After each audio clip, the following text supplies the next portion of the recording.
Session 3 features inquiry-based teaching and learning.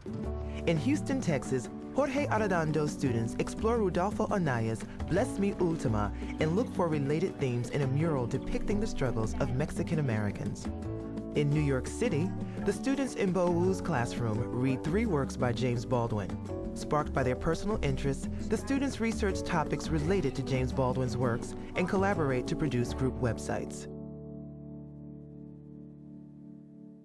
And then when he starts rolling, he brings in all kinds of folklore and other kinds of traditions. He brings in the golden carp from China because he very much believes in the Asian roots of indigenous peoples. So we find ourselves with symbols going all the way back to before the Asian peoples crossed the Bering Straits. Okay, I like how we brought up the theme that's throughout this book, the folklore, the shaman, the indigenous roots that we have, especially when you talk about religion and how it's intertwined within the book with Ultima. Okay, other themes though that you thought about while we were reading the book, Eric?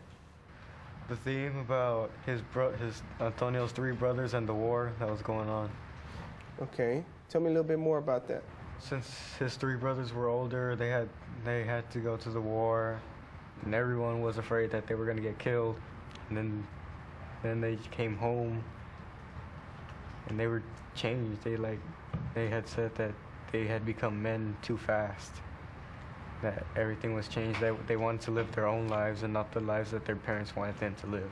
Okay, good. Now, what we're going to do next time is we're going to see a mural, okay, that was done and painted very similar time that this book was published.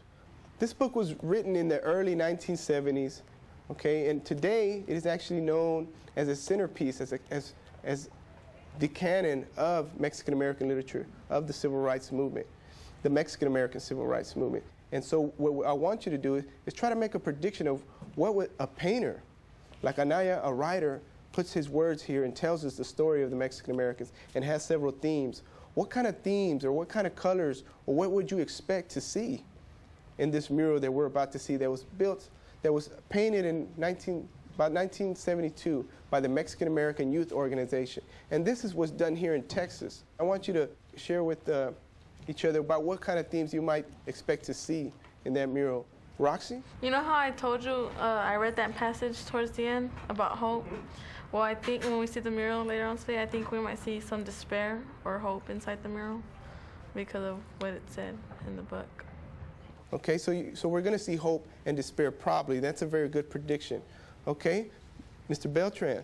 I think we might see like farmers because I guess most of when other people see us, they think of us as farm workers because that's what we mostly did back then. Okay, very good, Beltran. Definitely farm working. We can trace that all the way back to the Aztecs. This teacher could have very easily front-loaded all of this historical information for the students. Instead, what he does is he invites them to make predictions, given their own experiences, what kind of predictions they might make about what to find in that mural. Okay, Genaro? At the mural, I expect to see famous Mexican-American peoples like Emiliano Zapata and Pancho Villa, who were revolutionists back in the 1910s, and most people came over here during that time, since prejudice in Mexico was and poverty was high in Mexico, and they came over here. And thus you had a lot of migration of Mexicans coming to the United States. So you expect to see maybe some of that, because still to this day, that plays a big role in the Mexican-American history. What other theme that we might see? Okay, Emmanuel? I was expecting to see crops, some corn, poor people, and things like that.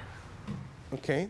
We're doing great. I just want to tell y'all that these are very, very good predictions, especially when you consider that I haven't given you much information. Okay, Angelica? I think we might see Cesar Chavez, since Gennaro brought up the immigrants and the migration stuff, and Cesar Chavez led the immigrants for them to get more rights and stuff. Okay, definitely Cesar Chavez wanted to improve the working conditions of migrant workers in the fields. Okay, is there another topic or theme that we might want to predict? Okay, Jennifer. Well, when I was reading this novel, I wasn't able to visualize how the people interacted with their environment and with each other during that time period. And maybe when I see the mural, I will be able to visualize it physically, how they interacted with their environment and with each other. Especially how connected they are to the earth, right? Definitely you get to see that theme in Bless Me Ultima, that you want to be responsible, you want to make sure that you don't do anything to hurt the earth. We've got some very good predictions. I think when we go and see the mural, you're definitely going to be surprised at how close your predictions were. Okay, well, the next thing I want you to do is think of questions from this book, so that when we go visit the mural, you can kind of see, are there answers there in the mural? Do you see some type of understanding, a better understanding of the questions that you have? Maybe you might find some answers, maybe not. Maybe you might lead you to another question. The whole philosophy underlying an inquiry-based curriculum is not to teach particular pieces of content necessarily, but to really help students master how it is that I begin to answer my own questions, and how is it that I start to refine those questions. If you go to Mexico or any other place in Latin America, you're going to see a lot of murals and paintings. Murals historically have been a means of showing our community a message.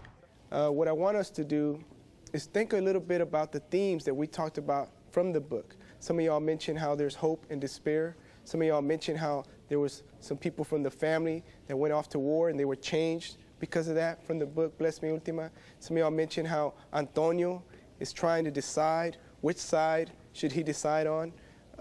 Mom's side, the Luna family, the Mares family, which side should he follow?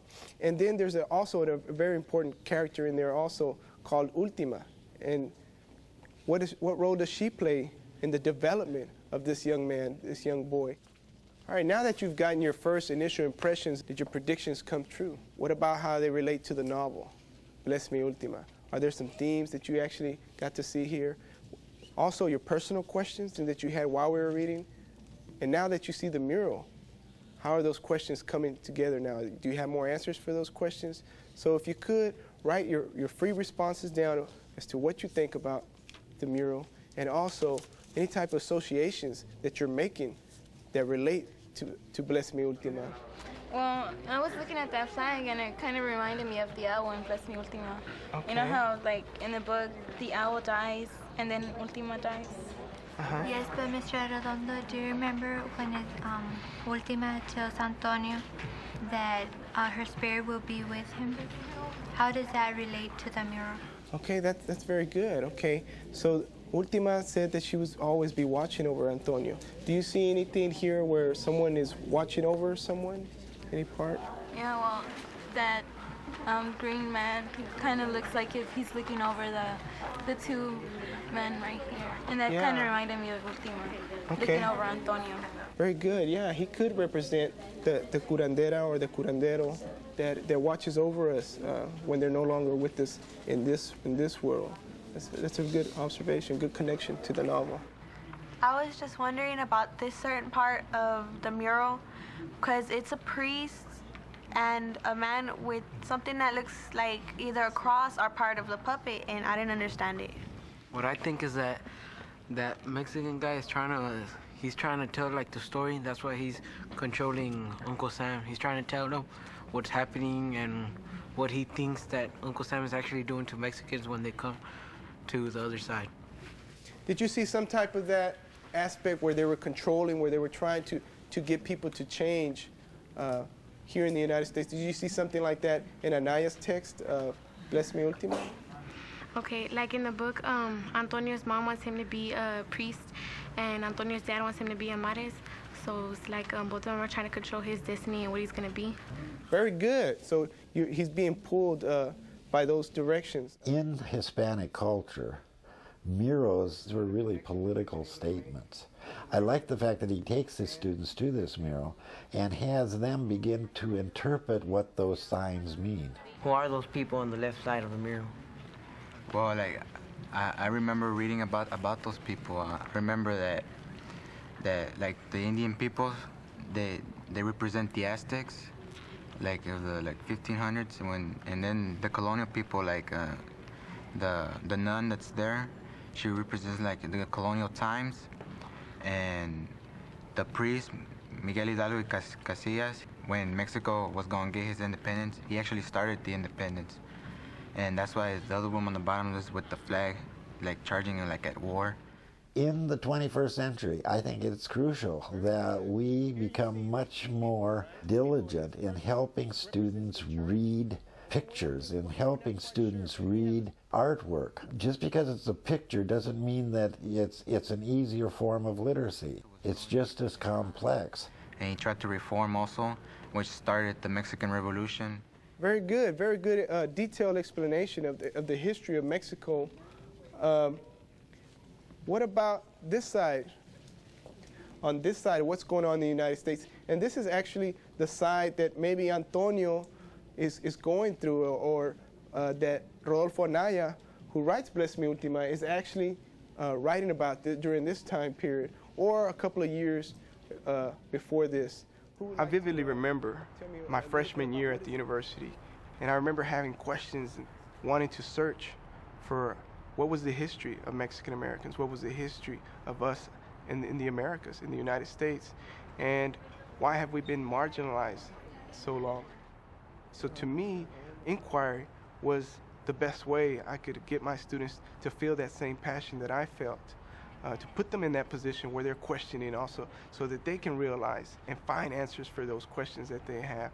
I wanted them to go and see and experience and go into this inquiry where they're constantly questioning and they're constantly predicting. Okay, Jennifer, you have a comment? In this mural, you see the way the artist expresses the way the people feel through their eyes. It's so weird how the artist draws such pain. And an example would be when Ultima interacted with the environment and with the people by using the environment to heal the people when they were sick. Very good.